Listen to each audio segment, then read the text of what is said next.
Hello and welcome to Your County. I'm your host, Lynne Turner Fitzgerald, joined today by Yellowstone County Sheriff Mike Linder. I want to thank you, Sheriff, for being here, taking the time, because you're a very busy guy. We've tried to get this interview set up for weeks, and it's taken this long to do it, so thank you. And a lot of your time, of course, is being spent on discussions around the jail, the current jail that we have, and perhaps expanding it. Well, it has to be expanded at some point, but it takes a lot of discussion. Correct. So, well, thank you for having me. Sure. I think this is important information, especially for the citizens in our county who have, obviously, they've put the bill for the existing jail, and probably going into the future, that's going to happen again as well. But I think it's important to keep everybody well informed with what we're doing. So, to give you just a little brief history, the jail that we currently have was built in 1987, and it was designed to hold 184, 185 inmates. 10 years later, it was designed or added some dormitory space, 100 more beds, to make it closer to 280. In the interim there, a few beds were added here and there. They redesigned, moved things around stuff, and we basically considered a 286 bed facility. And that was in 97. So since then, obviously 2015, the county went out for a mill levy to add on to the jail. We were looking at adding 100 beds, and basically just give us some more breathing room in there because we were filling up quickly. There was times even at 286 beds, we had over 400 people in there, sometimes closer to 500. Fast forward again in 2018, after the voters approved allowing the county to borrow money to add on to the jail, we added a 148-bed women's unit. That put us, our capacity-wise, up to 434. So right now, that's what the jail is designed to hold, 434 people, 148 of them females. Last week, we were at 614 on one day. So the numbers are up there, and they do a great job. We've got great employees down there. They do a fantastic job keeping the lid on things and stuff, but it's difficult, especially when we're operating short, anywhere from a dozen to 15 detention officers at any one time. So and that's just continuous. That continues, yes. We'll get some hired, and then we get some that leave, and then you might have some retirements, and then some that just decide they don't want to do that anymore. It's not what they want to do in life. And then you have some that have started their careers there, and many of them have moved on to either becoming a sworn deputy or becoming a police officer.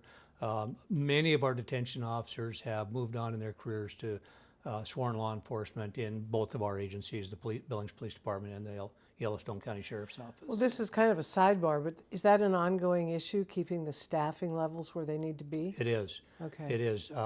It's not like it used to be, let's say 20 years ago, when we would send out for applications or let people know that we're taking applications and that we're testing. The same with our patrol side, with the sworn side. It'd be nothing to get 100 applicants and have to weed them out. Now, if we get 15 or 20 applicants and then you weed that down to how many that you're going to actually interview, the numbers can go down. We've had as many as 15 or 20 people apply at the jail. Maybe half of them show up for the testing, and then maybe half of those pass the test, and then we'd have to interview them, and maybe one or two of them actually get through the interview. So it's just difficult at best, and we're always taking applications. I mean, it's a full-time thing for us now. So people that are out there looking for something, exciting in life, or want to start a career in law enforcement, perfect place to start. Okay, another sidebar on the sidebar. Okay. What is the training like? What do they go through to learn this job? It's got to be a little difficult. Well, it is to a certain extent. They have to do some training before they go to the academy, but they have to, within a year, and unless they get an extension to a year and a half, they have to go through the basic detention officer basic class in Helena at the Montana Law Enforcement Academy. Oh, okay. So there's some academy training, there's field training that's done right at the facility, and so it's pretty intense. But when you got good people to work with down there and stuff, one of the things is you get to learn the let's call it the criminal element, the people that are in jail for a reason. I think it's a great place. A lot of states, you cannot go into the sworn divisions until you've actually worked in the jail for a year. Oh, For us, I think it'd be a great thing to do, but I don't think we could make that work because of the number of people that we would probably lose in the interim. yeah, yeah. So anyway, jobs are available. Jobs are available. Okay. You bet. So back to the jail. I'm trying to visualize 600 and how many? About a little over 600 anywhere. So we've been up as high as 620. Okay, so you're 200 over, let's just say. What does that look like? Where do you put them? Well, what we've done is we've opened up space in the cells to double bunk where they're not normally double bunked. Okay. So there'd be where they would normally be a single cell. We'll put we call it a sled. It's like a cot that goes into the unit. So now instead of housing one person in that cell, we'd house two. When we let people out for their break time out of their cells, we have the jail has two tiers, so we'd let one tier out at a time. So it's almost like having the whole unit out of their cells, but we make sure that only part of them are, so that there's no problems with just having too many people running around in the units at one time. Same thing, we have we have 24/7 medical down there, so we have to provide medicine, medical, mental health. We have obviously the meals. The number of meals is just astronomical that we feed 3 times a day down there. Wow. And so it's a busy place, and so it's time. And right now there are talks going on between us and the city and other professionals in the business to look at a long-term expansion or down the road a little bit. But right now we're looking at kind of a short-term fix, and I think that's what we're here to talk about. Yeah, we are. We have a potential for 72 more, or 72-hour hold. Correct. Okay. And what we're looking at, this is something that we talked about over a year ago with myself and one of the city council members. We're talking about how we could relieve some of the problems with, let's say, our frequent flyers downtown and stuff. We have the problem children, as the you problems. call them. Yeah, we have a lot of people that whether they're panhandling and bothering the local citizens down there, being a nuisance in the businesses and that type of stuff. A lot of them are walking around wanted people. They have warrants. Many of them have several warrants for everything from trespassing to open containers to urinating in public to actually having numerous warrants for non-appearance. An officer or deputy might cite somebody for a violation and tell them you have to be in court. Obviously, they don't show up for court. And they don't show up. So a judge issues another warrant. So many of them have multiple warrants.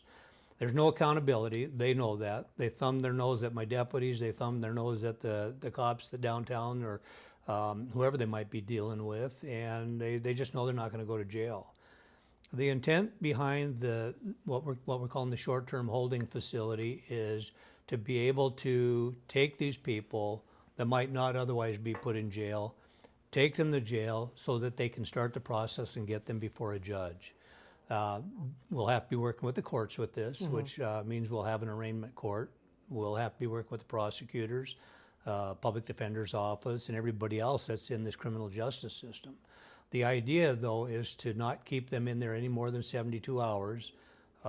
That means that if we pick somebody up on Monday and by Wednesday they have to be back out of there, or Thursday morning, depending on what time you have them, they have to be back out. But in the meantime, they're going to see a judge, and the judge is going to determine what are the requirements for them to get out. Are they going to put them on ankle bracelet monitoring? Are they going to tell them that they have to show up for a hearing later and give them a certain date?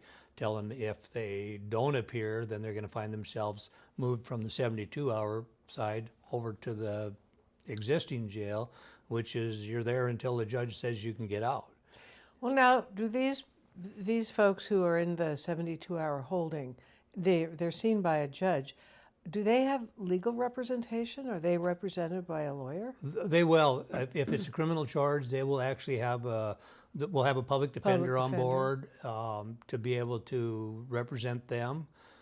That's still some of the things that are in the works right now, and the same thing with the courts as far as the judges that are going to be doing the arraignments and stuff. How we're going to organize that? What time is it going to be? Is it going to be every day? Is it going to be every other day. So these are some of the things that are still to be worked out. But right now, the plan that the city and the county have come together. I don't know if the MOU is finalized. If it was, it might have been Monday. I didn't see that yet.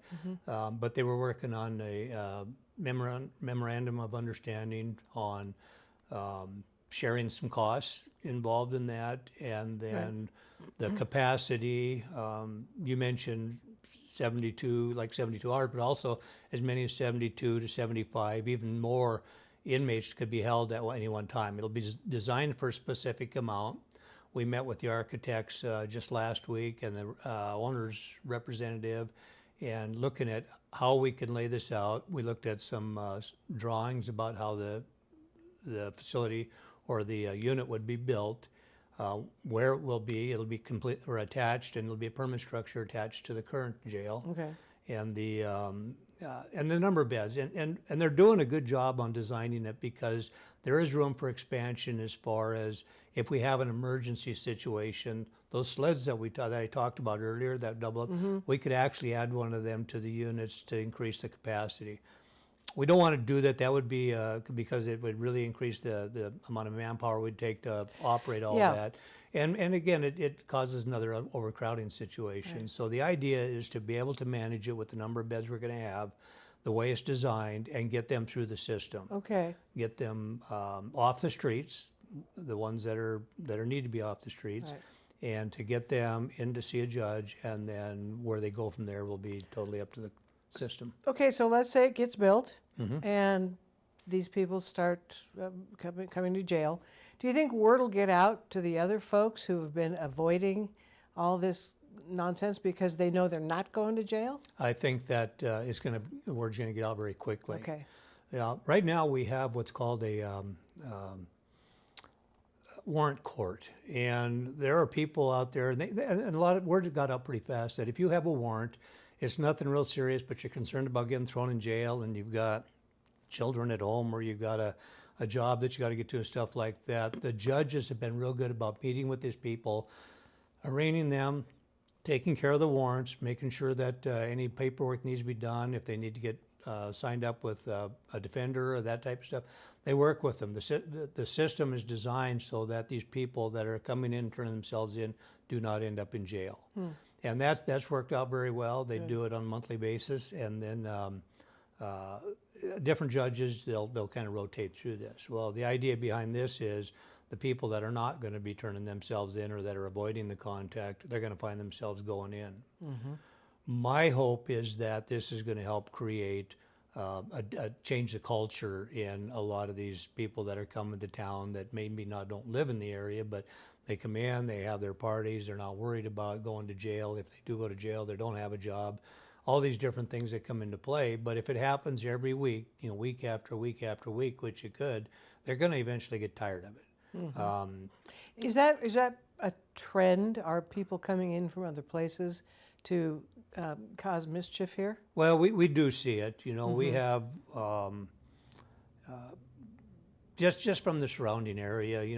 Whether it be in different counties or whether it be like for example the reservation. If we get people that maybe come up here, that they just that's what they come up here and want a party or stuff like that. But we don't necessarily go looking for anybody in particular. We'll deal with them as we have a situation. Somebody's minding their own business. We're not really going out to dig somebody up under a rock to say we're going to put you in jail. Yeah. But people have to understand that if you cause a problem and you have contact with law enforcement, there's a good chance that you're going to go to jail. I'm curious about the ankle monitoring. How does that work? If they leave Yellowstone County, is there an alert that goes back to headquarters? The different people that have programs, we contract out with different places like Alternatives and some of the other providers around here, and they can set up geofences that will say you can go here, you can go there, but you got to stay away from it. It's like if they have a restraining order and this building here was on that, they can actually set a geofence up around this building, and if they break that barrier, then they violated the terms of their conditions of their release. So that'll be one of the things that the courts will take into consideration. Others will be just, they never thought that they were going to get caught or never thought they were going to end up in jail, and they might just decide that they're going to follow the rules. So, but right now there's no teeth to the threats that I'm going to put you in jail because So if you get the holding facility, do you have a timeline on that? I mean, yesterday would be nice, but Well, yeah, yesterday would be nice, but we're looking about 16 months out. oh, that's not bad. Yeah, the work has begun as far as the design work, the contractors. That I'm not involved in that part of it. I'm helping with the design and how thing is going to work as a whole. Commissioners, we got a committee, a jail committee. It includes justice of the peace. It includes district court judges. It includes the commissioners, and just different people that have a specific interest in what we're doing here. So, well, so ultimately, could this pod? I'm going to call it a pod. It's Yep, probably not okay. Could it morph into the overall expansion of the jail? Could it become a part of the expanded jail if that ever happens? well, yes, and that is some of the things that we've talked about. Because the way this thing is being built, nobody's immune. We could literally, the way it's going to be designed, it's going to be 2 different floors, and that means that the men, if we have issues with men, we can put men in this for that 72-hour-old, or the same thing there's separation of sight and sound. That means we can put women in it too. So they don't necessarily have to be in different buildings, different pods or anything, as long as we have separation there. So, but it'll depend. If we end up with 60 men, then we wouldn't be able to do that. Right. So the intent is, right now the county is looking at a company to do a long-term, like 5, 10, 15, 20, even 20-year projection as to what Yellowstone County, what the city of Billings is going to need going down the road. Do we need 100 beds now, additional beds, or do we need 500 additional beds now? And when we're talking, we're already 200 over. We have, literally thousands of warrants that need to be served, or people that have warrants. We have, the question came up at a function just the other day about, well, if crime is going down, and when we talked about this, we were talking about some of the violent crime that was going down. Why do we need to look at a jail? Well, crime itself is not going down as a whole. We're getting a pretty good handle on some of the violent stuff, but now we're seeing a lot of stuff with juveniles. Same thing. We have a youth services center that's full as well, and so that's another thing that the county needs to be looking at, not just the jail. So I'm guessing that it's still probably a couple of years out. I don't know for sure because I don't know what the timeline is for the people looking at this. But we're still looking at some point, I envision down the road, instead of having a 434-bed jail, having a 1,000-bed jail. Is there any risk in overbuilding a jail? Well, just cost, I think. But couldn't you rent some of those out to other counties? I mean, well, we do. Oh, you do already? We do that now, yeah. Okay. We don't do a lot of it because we have a lot of our own inmates, but we take in other, we have some federal inmates, we have some state inmates. We have very, very few from surrounding counties because we charge them $100 a day to house an inmate in our jail. They don't have to build a jail that way, they don't have to pay employees that way, but then there are other jails around the state that'll hold them for less money than we do. So we'll take them for maybe a few days, and then after they've been arraigned and done their court stuff, they will move to one of the other jails. And we do the same thing with state inmates. Oh, you do? Yeah. Same charge? What's it? Same charge? No. In fact, the legislature capped us on what we can charge. So. And what is that? It's $82. So. Wow. Yeah. You can't get a hotel room for $82. Well, no, you can't, but it costs us $100 to house them, so we're actually subsidizing those inmates a little bit. But again, that's another thing that we're working on. There was something that just came up in the, Missoula County sued the state over this particular issue, and in what regard? The cost. It was costing more to house an inmate than what the state was willing to pay, and it wasn't that. It changed a few sessions ago, and when we got capped, at first we were capped at $69. There's a lot of complaining going on, and again there was some discussion, and they worked it out. we got it up to where it was at, and now the judge agreed. The Supreme Court here in Montana decided that that because we were accepting basically what they were paying, we had to, we were kind of stuck with that. But they also said that we should not be expected to house inmates below what it cost us to house them. Yeah. So now that gave us a little bit of relief to say, well, we're going to decide how many people we're going to house, or what we're going to house, or if we're going to house them. So now this is going to be something that we'll have to work with the state on. It's difficult, especially when the legislature sets a law. They get signed into, they get signed into law. Well, what the Department of Corrections can pay, which is no more than this certain amount. But then on the other hand, some counties are going to say we're not going to hold them for that. So where do you put them? Prison's full. So it's going to take some negotiating. We'll work it out. I mean, we always do. So You mentioned alternatives earlier as a kind of a partner in this. What is their function in the world of inmates and jails? They're a pre-release center, right? They do, and they're kind of an inmate management system, or they're out. In some cases, they may have jobs, but they have to spend the night at alternatives. Yes. But they're supervised. Alternatives will do the ankle bracelet monitor. It might be for areas. It might be for, say, alcohol, drugs, those types of things and stuff. So instead of having the county having to manage those inmates once they're out, or the state, then they hire, or we work with private contractors to do that. And Okay. they're one of them. I want to go back to not just, well, okay, let's do the expansion, that little pod, that 72-hour pod. What do you think that will cost taxpayers? The budget on that is $6 million. Okay, over, then it would be spread out over how long? for No, I think taxpayers? that city and county both agree. I think that they have the funds available now. Oh, just go. Yeah. I don't Awesome. think I don't think they're not looking at raising any kind of taxes or any kind of a mill levy or a bond or anything on. Well, on that this never project. happens. But it did when we did our last expansion, when we built that 148-bed women's unit. The commissioners, we went to the community and got shot down in the mill levy. Right. But they did let us borrow the money, and there was no increase in taxes to pay that back. Wow, So- that's a rarity. Okay, we've only got about 5 minutes left, and you mentioned youth problems in the community. Does that impact the sheriff's department as well as the police department? To a certain extent, but probably not as much, Right. because most of that's been going on in the city. We've had some issues out in the county. We had, at the fair, we had that shooting there. Yeah. That was 2 years ago, and then last year we made a very concerted effort to make sure we didn't have any problems down at the There was a big fairgrounds. presence of law enforcement And at then we'll the see fair. that again this year Okay. too. So probably not